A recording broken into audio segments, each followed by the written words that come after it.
And welcome back to the Heart of Chaos. I am Javier once again, and I welcome you back to Jak and Daxter and the Precursor Legacy. In the last episode, we made our way through the Forbidden Jungle and got all but one power cell. And that last power cell was merely talking to the mayor to get the last power cell.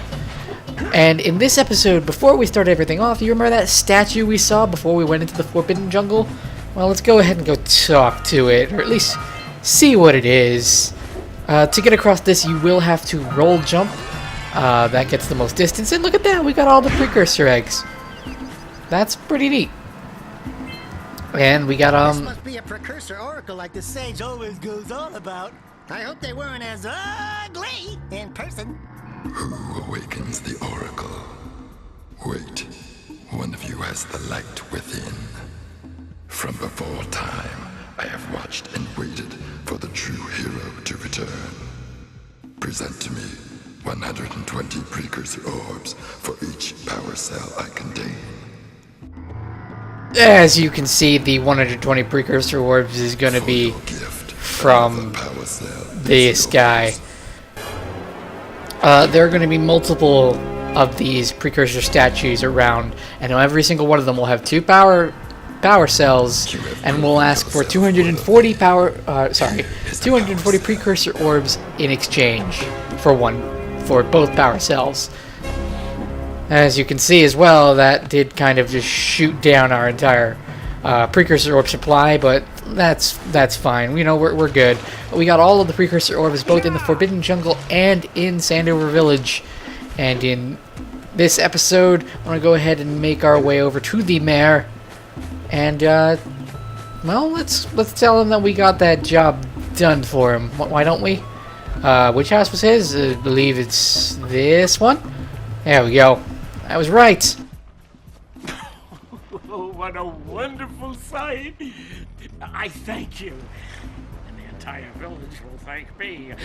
Boys, you have restored power to the village and guaranteed my re-election. And for that, my boy, you've earned a power cell.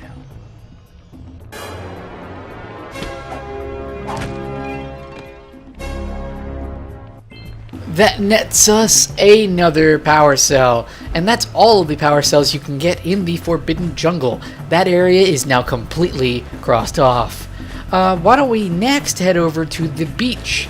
That's where our journey will take us. Opening up the eco vents over in the Forbidden Jungle will allow us to get a specific power cell over here, which is why I recommend going there first, but technically you can do it in any order. You will just have to come back to Sentinel Beach whenever you open up the vents. So, this next area, this area is the first area I did in my run recently, without remembering of the whole vent situation, but regardless, that's why I'm bringing this up, it's why I wanted to point out that kind of stuff. My god, I'm speaking redundantly. I apologize. Okay. So this area is nice and much more open than the Forbidden Jungle, which was more condensed. There are these little tiny lurker dogs, which are so cute, but they will do 1 heart of damage. Sorry, not 1 heart, 1/4 of your heart. It's not even a quarter. A third. There you go. It'll take 1/3 every time. Oh, hey, look, a power cell just sitting there. That bird looks like he might be a problem. Let's go deal with it, I suppose. Let's go take that power cell. Ah, crap! Alright, let's get the power cell. No, I was right! That pelican just snagged a power cell. Let's go kick some big bird butt. It seems that pelican has stolen our power cell, or at least its power cell. To get it, all you have to do is swim over to it and punch it, and then quickly make your way to the power cell that gets revealed.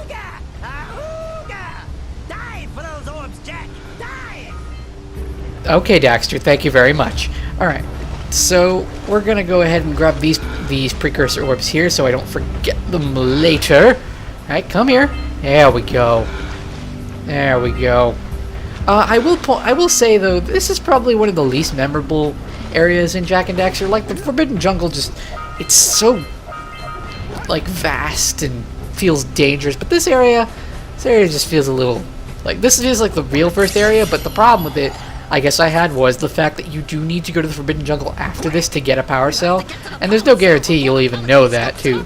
It does not explain this. You have to do it on your own, or at least like have seen an area here and kind of inferred, which is cool about these types of games. They expected you to infer a lot of things. Alright, let's go ahead and grab this power cell before the bird gets down here.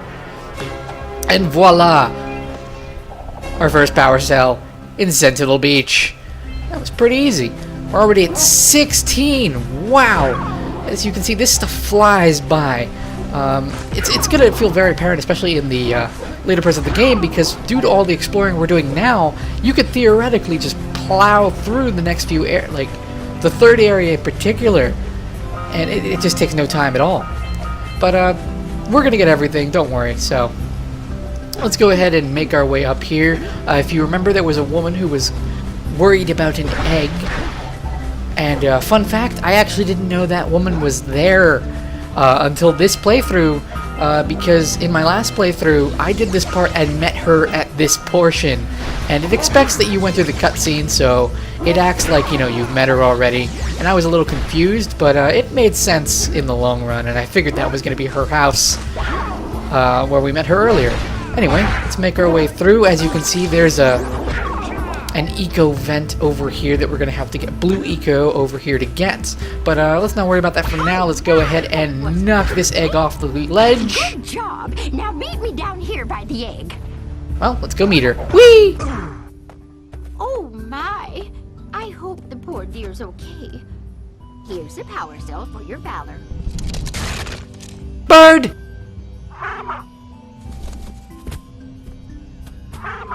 Oh no!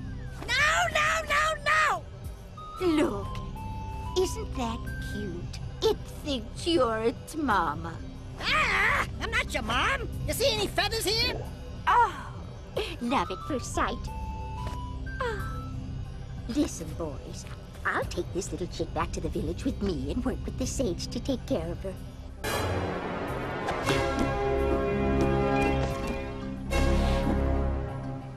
Well, that nets us another power cell, and it seems Daxter is now a mama. Mama Daxter! You know, it has a certain ring to it, I guess, if you stretch for it. But, you know, we're not going to worry too much about that. Alright, so let's continue exploring this vast beach place. I don't even know what they... See, the problem is, I don't know what these creatures are called. I probably could look it up, but the game never tells you. All we know is that these are lurkers, and they're just different types of lurkers. Now, oh my god! I was about to explain that when it happened. To break these boxes, you need to stand by them and wait for a bomb to go ahead and pop over here to break them. 2 for 1! Yeah! They don't have an equal amount of precursor orbs in them. Ugh. Holy crap, that was... He knew where I was going to be. I don't know, I don't really understand his accuracy. Like, you could stand still and he'll miss you 3 times, but then all of a sudden he'll know exactly where you're going to be. It's strange. Alright, so we head over here, and there's just a precursor... There's just a power cell waiting for us right here. Just kill one enemy, and then voila. Though I'm very close to death. I wouldn't be surprised if I died on camera again.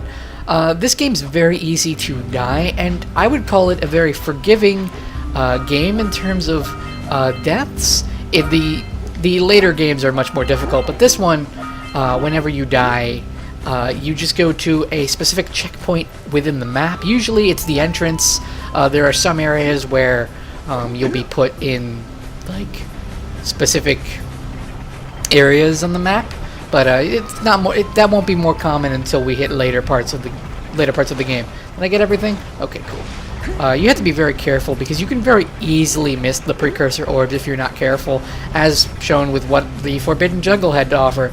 I can't tell you how many times I've decided to explore, and I miss one little thing, and all of a sudden, like, there's one precursor orb I'm missing, and it hurts. It hurts so much. I gave up after the stunt with the Forbidden Jungle, though. I was like, if I got it, I got it. If I didn't, I didn't.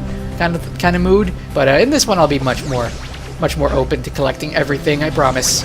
So let's go ahead and get more of the blue eco, jump across here, and voila, we get more precursor orbs. I just love the creativity too, because Jak and Daxter didn't pull any punches. Like some people would call it ridiculous. I personally am a huge fan when they go above and beyond the Call of Duty, and they just try to make something so unique out of something so simple. Like, oh, those balls of light, they're called eco, or like those cows we herded back aren't called cows, they're called cows, and they're slightly different than cows, but they're just named different. I don't know, I like that sense of creativity. Anyway, if you remember what the Green Sage told us, he wanted us to break apart these rocks to open up the vents. These green eco vents, going inside of them will give you a maximum of 50 mini green ecos, and all of it'll basically fully heal you. You can essentially have 4 hearts in this game, but you can get 3 easily, and a fourth from when you actually collect 50 little green ecos without getting hit. So let's make our way a bit further. We're going to ignore what Samus the Sage has to say. At least I'm going to ignore it. I'm sure you won't, because I've been putting the subtitles up in the top. Now, fun fact, this looks really obvious, right? You just go ahead and do that kind of a jump to get up here, and you go ahead and get the scout fly. I would like to point out, while that felt pretty, like, natural, that's not the way you're supposed to do it. In fact, this isn't intended. At least it doesn't feel like it's intended, especially when you figure out how to really get it, which we'll get into right now. If you go ahead and jump down here, you'll land in a little bit of a watery area. Daxter will point out, if he hasn't already, that we can go ahead and punch the pillars. And there's another one over here. And when you punch in this specific pillar, you're supposed to use this pillar to get up there, which I had no idea. Like, I got that first, and it just feels like an obvious jump. Maybe they intended for it. It doesn't feel like it, though, when they put that kind of level design in, though, don't you think? Maybe, this was developed for a younger audience, so I guess I can understand it, but I imagine with a younger audience, you try to make more ridiculous jumps than trying to figure out the mechanics, so I don't know. I guess I'm more nitpicking at this point, but it's just what I've noticed. Lurkers! Alright, so why don't we go ahead and actually use that stump that we brought down to get up a little higher. Wait, is it over? Okay, I'm going the wrong direction, but in going the wrong direction, I found another scout fly, so that's always nice. Stupid hermit crabs. By the way, if you notice that the hermit crabs are in their shell, they can't be killed unless you bounce into them, so be forewarned a little bit. Oh my god! I'm trying to get one specific thing at a time. I know if you've played this game before, I know I'm passing up opportunities to do specific things, but I want to try and keep more of a focused line of sight on things, rather than the usual, just do it as it comes, because I find it that way it's a lot easier to make a checklist in your mind of what you've done, rather than just kind of aimlessly going around, which, is the intention. They do cater to those who kind of want to aimlessly wander around, but I personally don't do that as much often as I can. I prefer to have tried and get a system, if you can, after you've figured out the area. Anyway, we're going to use more jump pads, and we're going to keep going. There's another blue eco vent over here if you feel you're having trouble. Make sure you land on this box, however, because the only way to break it is to directly shockwave it, like so. And there are precursor orbs in there that you're going to have to get as well, so just be warned, that is how you'll be doing that. Let's aim for the box. Voila. More precursor orbs. We don't have too many more, I imagine, or we have plenty. I have no idea anymore. Alright, so let's go ahead and land over here, break this box, and there's a lurker over here. Killing him will net us another power cell. Jeez, oh my god. I forgot he was there. That was freaky. Well, there's another power cell taken care of. And does that put us...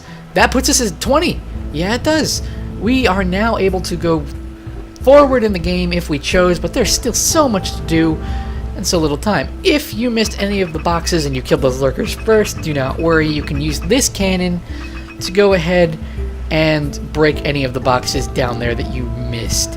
And in the next episode of Jak and Daxter and the Precursor Legacy, we're going to go ahead and finish off the beach, Sentinel Beach to be exact, and make our way to Misty Island afterwards. I've been on AFK Chaotic Reunion, and I hope to see you all then.